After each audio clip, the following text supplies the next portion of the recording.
We're going to begin the afternoon session.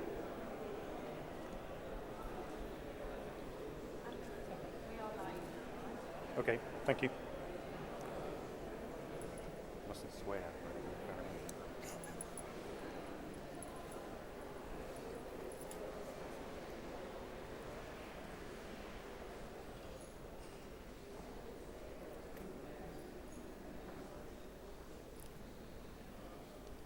Okay, good afternoon. My name's Andrew Pullen. I'm the director of the Centre for Evidence-Based Conservation here at Bangor University. The centre synthesises evidence and is an evidence provider to inform policy. So it's a particular pleasure for me to chair this session on UK policy. We're very tight on time, and I'm trying to keep all three speakers to 20 minutes, so there's a little bit of time for questions. But we'll get straight into the first speaker, who's Jessa Battersby from JNCC. Thank you. Good afternoon, everyone. I'm giving a presentation prepared by my colleague, Diana Mortimer, who unfortunately can't be here this afternoon. I'm afraid this is not my expert area. I'm head of the European programme at JNCC, so you'll have to forgive me if I read the presentation, and I'm not sure that I'll be able to take any questions afterwards. But anyway, we'll crack on with the presentation. So this is a presentation on the policy behind ecosystem services and the ecosystem approach in the UK. So how did it all begin? Well, in 1995, at the second meeting of parties, the Convention on Biological Diversity recognised that the ecosystem approach was the primary framework for implementation of the Convention and agreed it needed to be developed further. Between 1995 and 2003, the concept was developed and refined through meetings, workshops, and practical application. After the seventh meeting of CBD in 2004, the UK government began to really consider how the ecosystem approach could be applied and what was already happening in the UK that met the concept's principles. JNCC started working with the CBD Secretariat to develop tools which would enable people to better understand the ecosystem approach and to consider how to use it as a mechanism. And DEFRA started a programme of research into application of the ecosystem approach, including considering how the ecosystem approach could be applied to major road projects, building in the Thames Gateway, and management of conservation areas. So before we start thinking about ecosystem services, I just wanted to recap on the ecosystem approach and what it actually is. It's underpinned by 12 principles which can be used to support sustainable development, adopting an emphasis based on the maintenance of fully functioning ecosystems. The ecosystem approach includes the need to consider ecosystem services, but that's not all. Its application seeks to ensure natural resources and human well-being are both fully taken into account, and we looked at some of that this morning. And adopting this balanced approach enables people and their natural resource use to be placed squarely in the centre of decision-making, which is a really important thing. And it recognises that humans with their cultural diversity are an integral component of ecosystems. So, securing a healthy natural environment, an action plan for embedding an ecosystem approach was published at the end of 2007 as a result of 2 years' work within DEFRA and with a range of stakeholders. The action plan sets out the concept and framework of ecosystem services and describes how this could be translated into an ecosystem approach to policy and decision-making that could be applied at all levels of government in this country. This focused on two main areas. The first was shifting the focus of policy making and delivery away from looking at natural environment policies in separate silos, for example, air, water, soil, biodiversity, and towards a more holistic approach based on whole ecosystems. And the second was seeking to ensure the value of ecosystem services is fully reflected in policy and decision making in DEFRA and across government at all levels. It set out the national, international and regional situation at the time to show where this approach and framework was already being embedded in policy that related to the natural environment.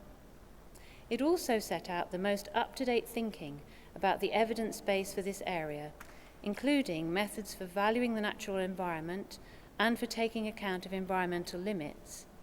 And lastly, it looked to the future challenges of climate change adaptation and mitigation to consider how we might need to take an adaptive approach to managing the environment in light of these and other pressures and challenges.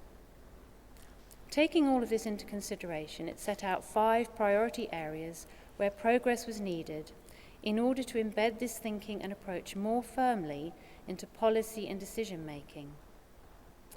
These 5 areas are promoting joined-up working within DEFRA and the DEFRA network to deliver environmental outcomes more effectively, identifying opportunities for mainstreaming an ecosystem approach, using case studies, developing ways of valuing ecosystem services, and developing a robust evidence base.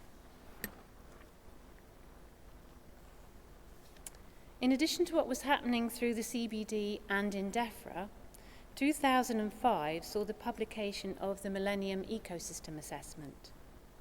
The MA was very important in providing a mechanism for better understanding how ecosystem services underpin human well-being. It started to engage people from outside the environmental field in the role played by ecosystems. Crucially, the MA provided information on the loss of ecosystem services and what would happen if these losses continued to occur. The work already underway in the UK on the ecosystem approach provided a great starting place to respond to the issues raised in the MA. So what was the UK response to the MA? Well, in 2007, the House of Commons Environmental Audit Committee released a report in response to the findings. Specifically, this report acknowledged the contribution the MA has made globally and reviewed the relevance of the MA findings in the UK context. A key recommendation was that ultimately the government should conduct a full MA-style assessment for the UK. So in early 2008, DEFRA commissioned a scoping study to examine the potential benefits of undertaking an ecosystem assessment for England. While the scoping study focused primarily on the case for an MA-type assessment for England, it found that there was a strong case for undertaking a UK-scale assessment. And in July 2008, DEFRA announced it would commit to supporting an ecosystem assessment for England over 2 years.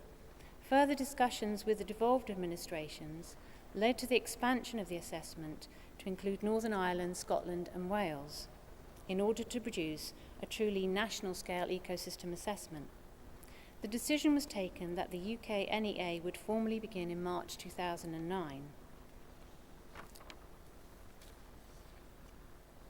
But that's not all. Whilst the UK NEA has been underway, the CBD's work has evolved as well. In particular, at its 10th meeting in Nagoya in 2010, it agreed a strategic plan for biodiversity from 2011 to 2020 and the HE targets. This is a 10-year framework for action for all countries and stakeholders to conserve biodiversity and enhance its benefits for people. The strategic plan is comprised of a shared vision, a mission, strategic goals, and 20 ambitious yet achievable targets, collectively known as the HE targets. The strategic plan serves a flexible framework for the establishment of national and regional targets and to promote the coherent and effective implementation of the 3 objectives of the CBD. And the vision says that by 2050, biodiversity is valued, conserved, restored, and wisely used, maintaining ecosystem services, sustaining a healthy planet, and delivering benefits essential for all people. So it's quite an ambitious vision.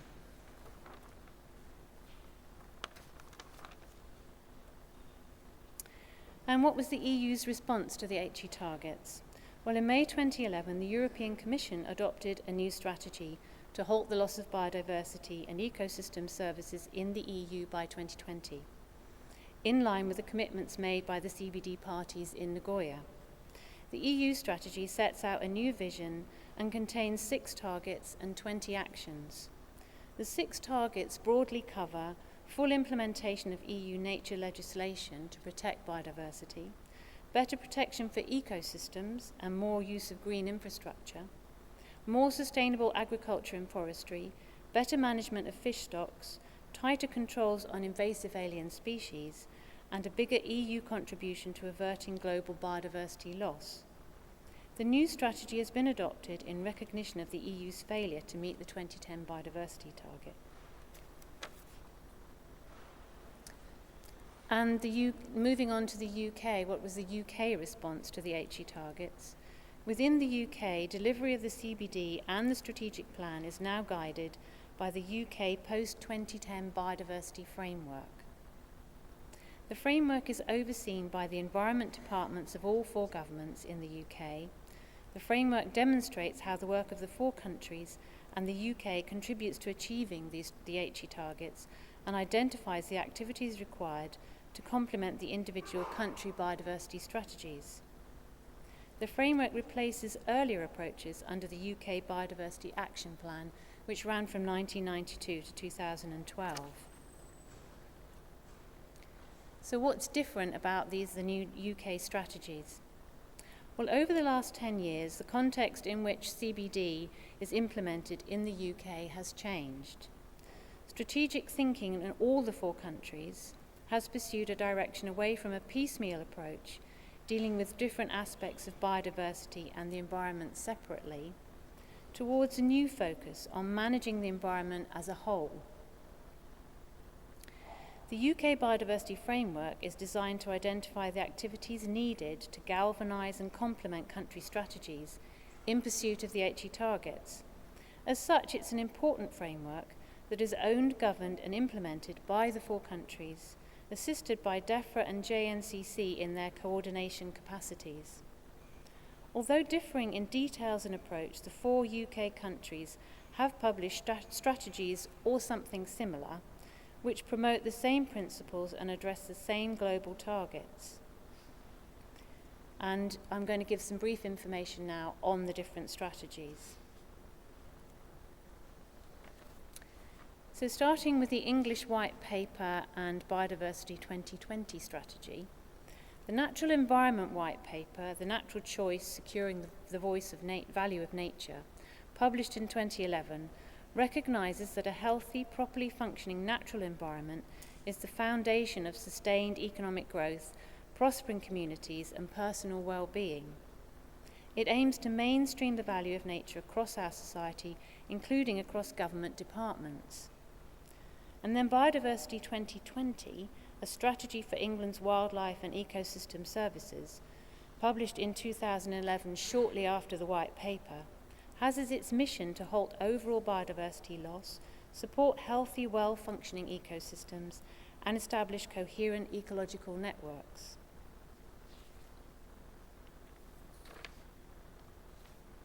And moving on to Wales, the local environment where we are at the moment, in December 2011, the Welsh Government decided to bring together the Natural Environment Framework and Single Environment Body into a combined programme known collectively as Living Wales. The Green Paper, Sustaining a Living Wales, was launched on the 30th of January 2012. This outlines proposed changes to the governance and delivery of the management and regulation of the environment in Wales based on the ecosystem approach, with a strong focus on sustainable land and marine management. The Welsh Government Natural Resource Management Programme identifies biodiversity as underpinning ecosystem services and central to the functioning of healthy, resilient ecosystems in line with the findings of the National Ecosystem Assessment.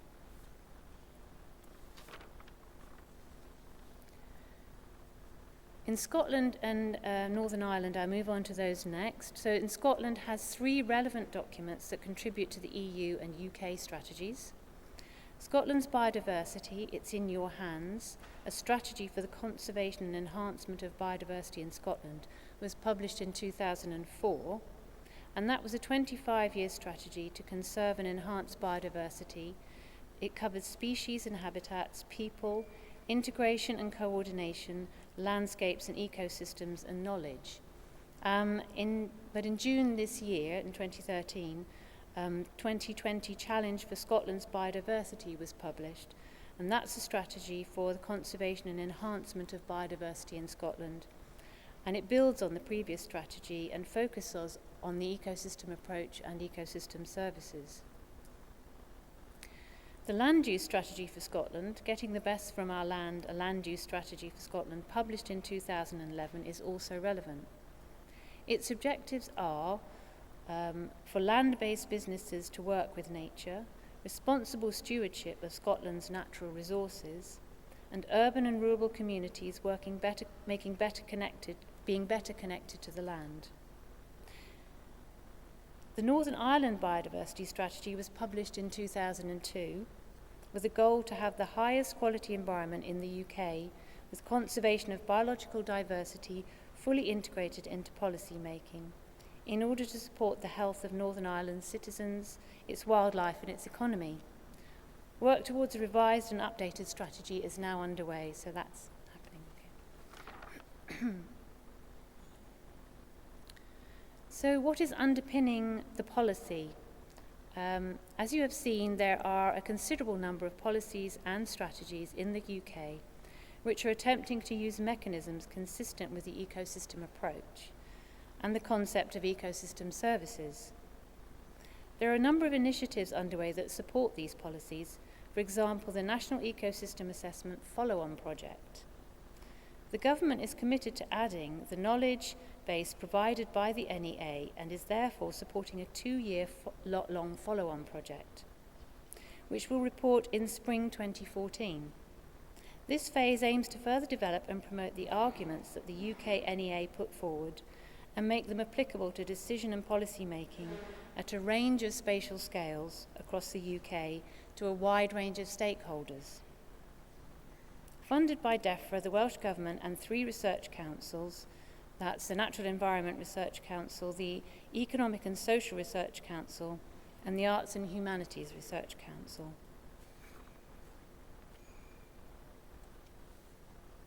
So what are the components of the follow-on project?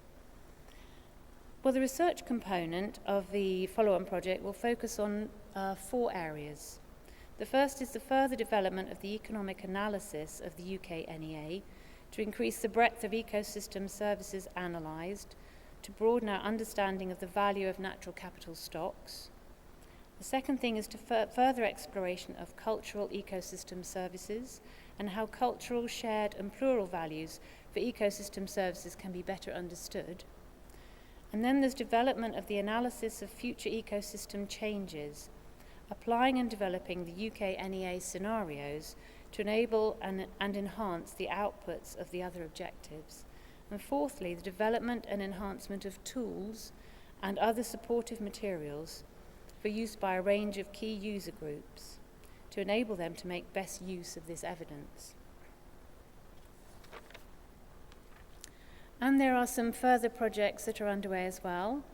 The BEST project is a 6-year NERC research programme designed to answer fundamental questions about the functional role of biodiversity, and we were listening to how important that is this morning, in key ecosystem processes, the delivery of ecosystem processes at the landscape scale, and how these are likely to change in an uncertain future. Then there is the MICE project, or Mapping and Assessment of Ecosystems and Their Services. This is a European Commission project in direct response to Action 5 of the EU Biodiversity Strategy, which calls on member states to map and assess the states of ecosystems and their services in their national territory. The results of this mapping and assessment should support the maintenance and restoration of ecosystems and their services. And finally, there's IPBES, which will have its second meeting of parties in December this year, where it will decide how to take forward its ambitious work programme. This is likely to include regional assessments and thematic assessments, for example on pollinators, which will be used to create a global assessment by 2018. And then moving to JNCC's work, JNCC is also doing some work on ecosystem services. So we are undertaking research and commissioning projects to aid this shift towards a more holistic approach to nature conservation and natural resource use.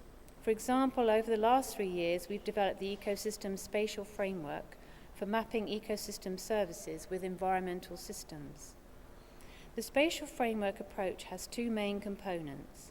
It aims to help with implementation of an ecosystem services approach by showing where it is possible to make links between the physical and biological characteristics of habitats and the major ecosystem services being provided, identifying practical and appropriate ways in which habitat data can be used to identify and understand ecosystem service provision, understanding linkages between habitat classification systems and ecosystem services, and providing a framework database which can show what's possible to map given a particular ecosystem service and what the most appropriate options are for the use of the data.